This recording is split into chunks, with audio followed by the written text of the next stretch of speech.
오늘은 지도자가 명심해야 할 일이란 제목으로 말씀을 상고합니다. 이제 오늘부터 잠언이 31장이 마지막 장인데 이제 마지막 장 말씀을 시작했습니다. 31장은 크게 두 가지 주제가 나와 있습니다. 하나는 이제 오늘 1절부터 9절까지가 하나의 주제인데 왕을 주제로 해서 왕이 금해야 할 일을 말씀했고요. 또 반대로 10절부터 31절까지는 이제 현숙한 여인에 대한 칭찬과 교훈을 말씀하고 있습니다. 쉽게 말한다면 앞부분은 남자에게 한 교훈이다 그러면 뒷부분은 여자에게 한 교훈이다 이렇게 말씀을 드릴 수가 있는데 여기 왕의 이름을 루엘이라고 했어요. 루엘 왕은 우리가 이 앞에서는 본 적이 없습니다. 남유다 왕 중에도 루엘 왕이 없고 북이스라엘 왕 중에도 루엘 왕이 없는데 여기서 말한 루엘 왕은 유대 전승에 의하면 솔로몬을 말한다 이렇게 보고 그 어머니의 훈계를 여기 말씀하고 있는데 그 어머니는 밧세바다 이렇게 대체로 말을 합니다. 그런데 오늘날 현대 학자들은 이제 루엘이라고 하는 그 이름의 뜻이 하나님을 위하여라는 뜻이 있어요. 그래서 이 이름이 낯선 사람이기 때문에 아마 이방 왕인데 하나님을 잘 경외하는 왕이 아니겠는가 이렇게 추측을 하기도 해요. 그러면 이방 어디 나라 왕이냐? 그래서 그래도 가장 근접하게 말을 하고 있는 왕이 아라비아 왕일 것이다 이렇게 보는 그런 학자들도 있습니다. 또 한편 이제 다음 시간에 말씀을 나눠야 되는 이 현숙한 여인, 이 현숙한 여인이 과연 실제로 그러면 누가 바로 이런 여인일 것인가 하는 것을 대체로 성경에서 찾아볼 때 이 한나가 가장 근접한 여인이다 이렇게 봅니다. 또 교회사적, 기독교 교회사적으로 봤을 때는 이 어거스틴의 어머니 이 모니카가 이런 현숙한 여인에 해당되지 않느냐 이렇게 보고 있고요. 또 근대 역사 속에서는 존 웨슬레의 어머니 수잔나 웨슬레가 또 여기에 근접한 여인이다 이렇게 평가를 합니다. 이제 저는 이 31장에서 남자다 여자다 뭐 신분이 높다 낮다를 이제 따지는 것보다는 우리가 오늘 본문의 왕이라고 하는 것은 오늘날에는 지도자를 의미하고 있습니다. 그래서 지도자가 정말 해야 될 일이 뭐냐? 이게 대단히 중요한 일이에요.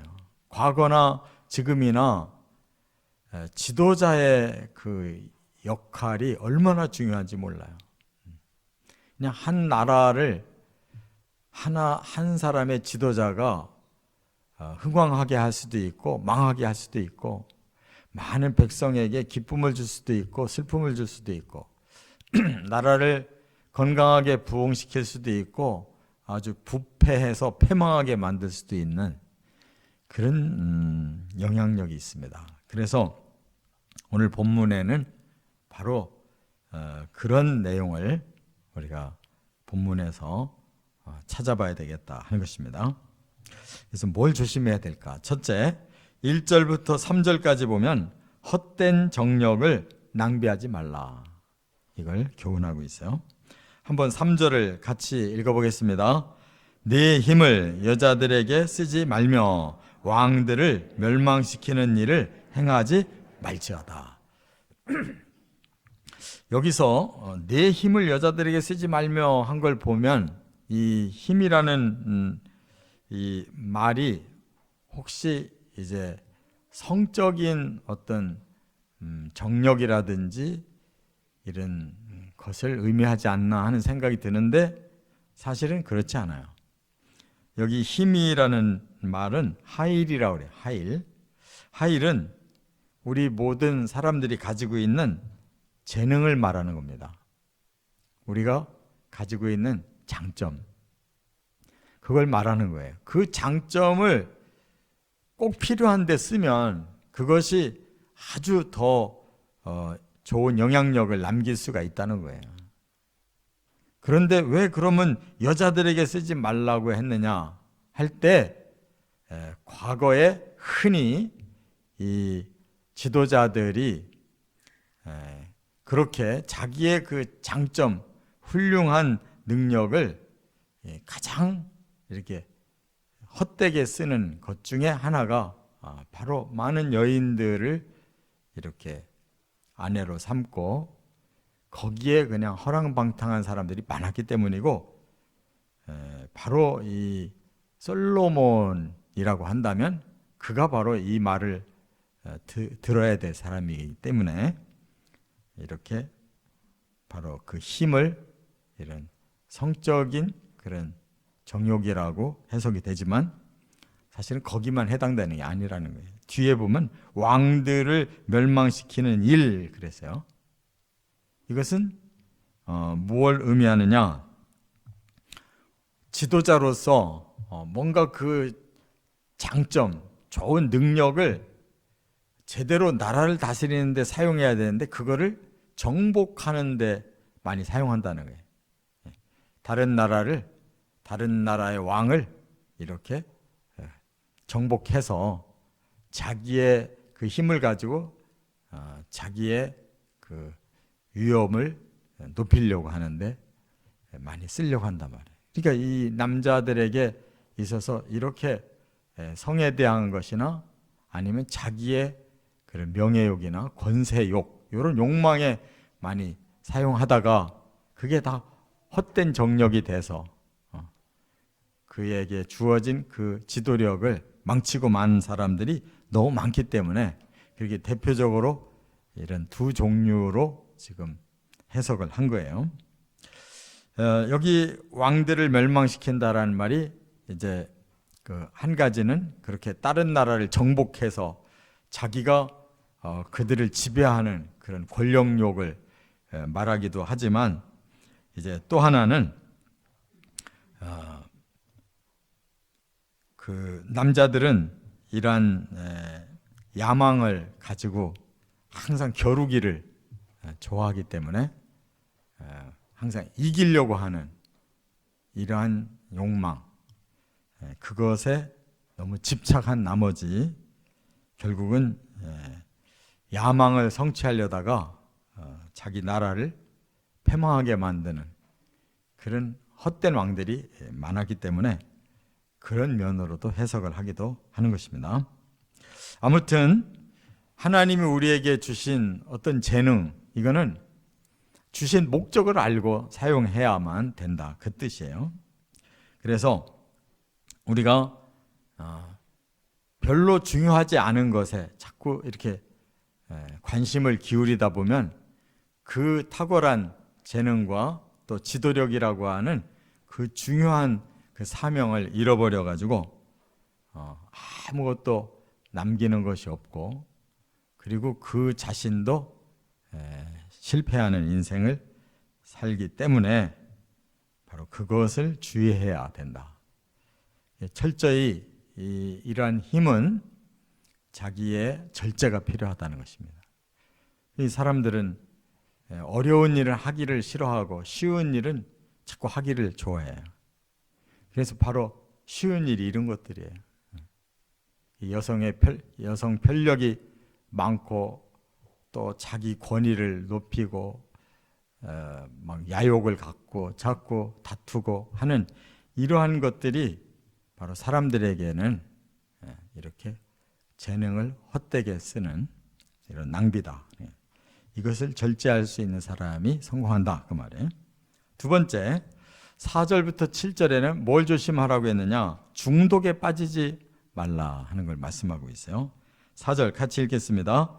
루에라, 포도주를 마시는 것이 왕들에게 마땅하지 아니하고 왕들에게 마땅하지 아니하며 독주를 찾는 것이 주권자들에게 또 마땅하지 않도다.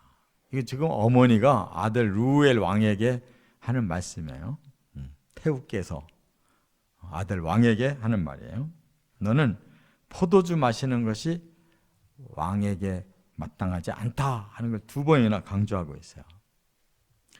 또 독주를 찾는 것이 주권자들에게 마땅하지 않도다 하고 또 단어를 조금 바꿔서 세 차례나 왕은 그런 것을 멀리해야지 가까이 하면 안 된다라는 걸 강하게 지금 교훈하고 있어요. 왜 술을 먹지 말라고 했을까? 술이 사람에게 가장 쉬운 일이에요. 지금 왕 노릇을 하려니까 여러 가지 골치 아프고 힘든 일이 많은데 그거 일일이 다 마음 깊이 헤아려서 하려고 하면 너무나 힘들기 때문에 이거를 그냥 단순하게 그냥 어떻게 좀 넘어가고 지나갈 수 있게 하는 방법이 그냥 술을 먹고 잊어버리는 거예요. 그런데 이렇게 쉬운 걸 하려고 하면 리더십은 죽는다, 그 말이에요. 그걸 고민하고 계속 힘들어도 정면 돌파를 해서 뭔가를 자꾸 해결해 나가려고 해야지 그냥 자꾸 회피하려고 하는 이러한 술에 빠지게 되면 결국은 이렇게 저렇게 계속 피하는 인생만 살다가 마지막에 술에 빠져서 인생을 패망한다, 그런 말입니다. 또 5절에 보면 법을 잊어버리고 모든 곤고한 자들의 송사를 굽게 한다, 이렇게 말합니다. 그러니까 왕은 법대로 나라와 백성들을 다스려야 되는데 그것이 얼마나 힘든 일이겠어요. 일일이 옳고 그름을 따져서 모든 걸 다 공평하게 적용을 하려니까 얼마나 머리가 터지겠어요.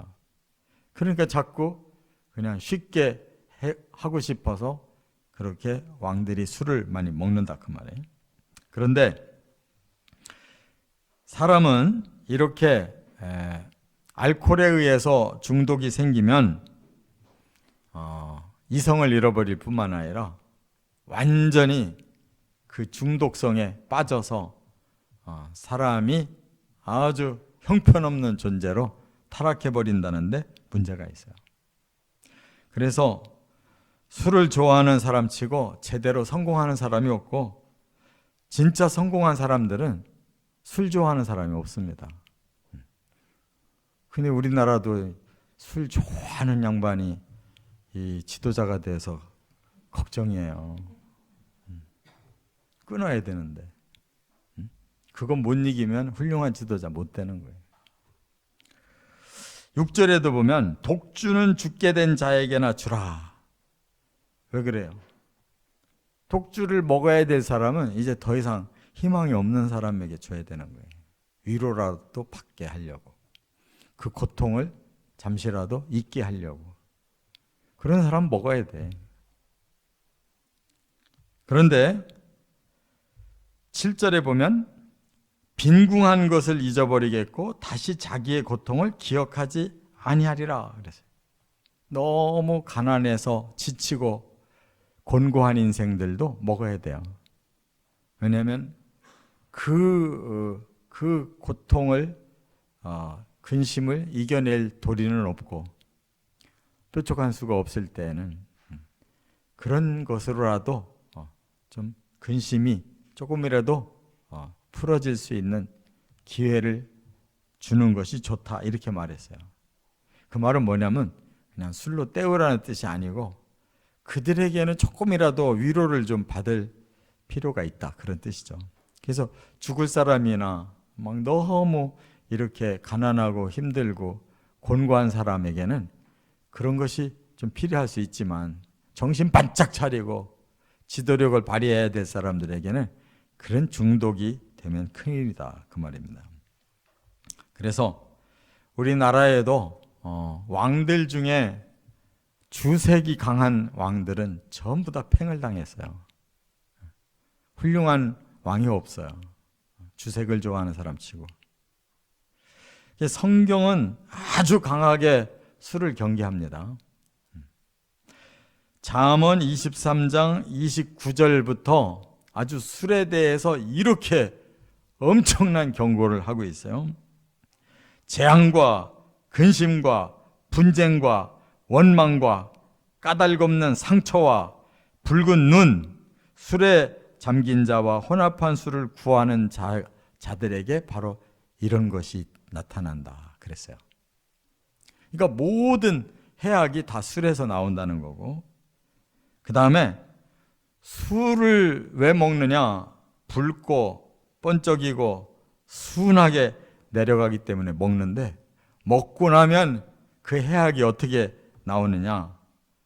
뱀같이 물고 독사같이 쏘고 눈에는 괴이한 것이 보이고 마음은 구부러진 말을 하고 바닷 가운데 누운 자 같고 돛대 위에 누운 자 같고 사람들이 나를 때려도 나쁘지 아니하니 나를 상하게 하여도 나는 감각이 없도다. 내가 언제나 깰까 다시 술을 찾겠노라.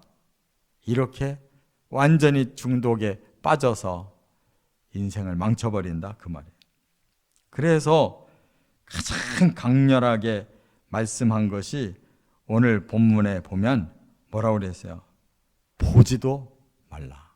이렇게 말씀하고 있어요. 보지도 말라. 그런데 성경을 제대로 안 읽은 사람들은 우리 기독교에 술 먹지 말라는 말씀이 어디 있냐? 더구나 또 조금 더 똑똑한 사람들은 담배 피우지 말라는 구절이 어디 있냐? 그렇게 말하거든요. 정말 담배 얘기는 없어요, 성경에. 담배는. 그쪽 동네는 담배가 없었는지 몰라도, 그러면 이건 뭘 의미하느냐? 꼭 술이냐, 담배냐, 뭐 마약이냐, 또 뭐 도박이냐, 이런 것을 하나하나 지명하는 게 아니고 중독되게 하는 것을 금하라는 뜻이에요. 그 중에 제일 사람들이 쉽게 가까이 접하는 중독성이 술에서 나오기 때문에 술을 보지도 말라고 경계한 거예요. 그러면 말할 필요도 없잖아요. 술은 물론이고 술처럼 사람을 중독시킬 수 있는 모든 것은 끊어야 되는 거예요. 그게 하나님을 믿는 사람들의 마땅한 도리이고, 더구나 하나님 앞에 사명을 받고 지도력을 발휘해야 할 지도자들에게는 더 중요한 일이라는 거예요. 할렐루야. 성경을 모르기 때문에 그렇게 말을 왜곡해서 그 단어가 있냐 없냐를 따지는데, 하나님께서 왜 그 말씀을 하시는지 그 이치를 따지면 다 알 수가 있어요. 그렇기 때문에 맨정신으로 살아야 되는, 정신 똑바로 차리고 살아도 될까 말까요. 끝으로 세 번째, 8절과 9절에는 소외된 자를 간과하지 말라 그랬어요. 한번 9절을 같이 읽어보겠습니다. 너는 입을 열어 공의로 재판하여 곤고한 자와 궁핍한 자를 신원할지니라. 네. 여기 신원이라는 말은 그들의 그 아픈 마음, 그것을 좀 갚아주라는 거예요. 억울한 사람에게 그 억울함을 풀어주라. 이게 신원이에요. 그럼 누가 억울하냐? 곤고한 사람, 궁핍한 사람이라고 말을 했어요. 그 다음에 8절에는 말 못하는 자와 고독한 자라고 말을 했어요. 이 사람들이 한마디로 말하면 소외된 자들이에요. 너무 약하기 때문에 입이 있어도 말을 제대로 못한단 말이에요. 또 그냥 사람들에게 다 따돌림을 당해가지고 그냥 고독하게 살 수밖에 없고, 너무 가난해서 그냥 그 가난에 쩌들은 그런 곤고함을 당하고 사는 사람이라는 거예요. 이러한 소외된 사람들을 지도자가 몰라보면 그 사람은 지도자가 아니다. 그런 뜻이에요. 그러니까 지도자는 잘난 사람들하고만 어울려가지고 그렇게 자기들끼리만 다 서로 윈윈하는 것이 지도자가 아니고, 잘난 사람은 가만 놔둬도 다 잘나서 잘 살 수 있어요. 거기에 같이 올라올 수가 없는 그러한 어려운 사람들을 어떻게 하면 좀 더 그런 어려움을 극복하고 살아갈 수 있을런지, 그런 것들을 만들어서 같이 끌어올려주는 게 지도자다, 그 말이에요. 그러니까 바로 그런 사람들이 지도자가 필요한 거지, 잘난 사람들은 지도자가 필요 없어요. 지도자가 없어도 잘난 사람들은 잘 하고 있어요. 어려운 사람들을 끌어줘서, 억울한 사람이 있으면 억울한 걸 풀어주고, 너무 가난한 사람이 있으면 그 가난을 도와주고, 정말 입이 있어도 말 한마디 못하는 그러한 그 서민들에게는 지도자가 대신 그 길을 열어주어서 그들이 길을 피고 살 수 있도록 해줘야 된다, 이런 뜻이에요. 이와 같이 오늘 본문에 하나님은 세 가지를 강조하고 계셔요. 하나님이 주신 재능을 헛되이 쓰면 안 된다. 또 자기가 노력을 해서 살아야 되는데 힘들다고 중독에 빠져버리면 안 된다. 세 번째, 잘난 사람만 붙들지 말고 못난 사람들을 함께 껴안고 가야 된다. 이렇게 말씀했어요. 이 세 가지만 잘 할 수 있으면 지도자예요. 우리가 그런 지도자가 좀 나오기를 기도하고, 우리도 힘써 하나님 뜻에 근접한 방향으로 살아가시기를 주의 이름으로 축원합니다.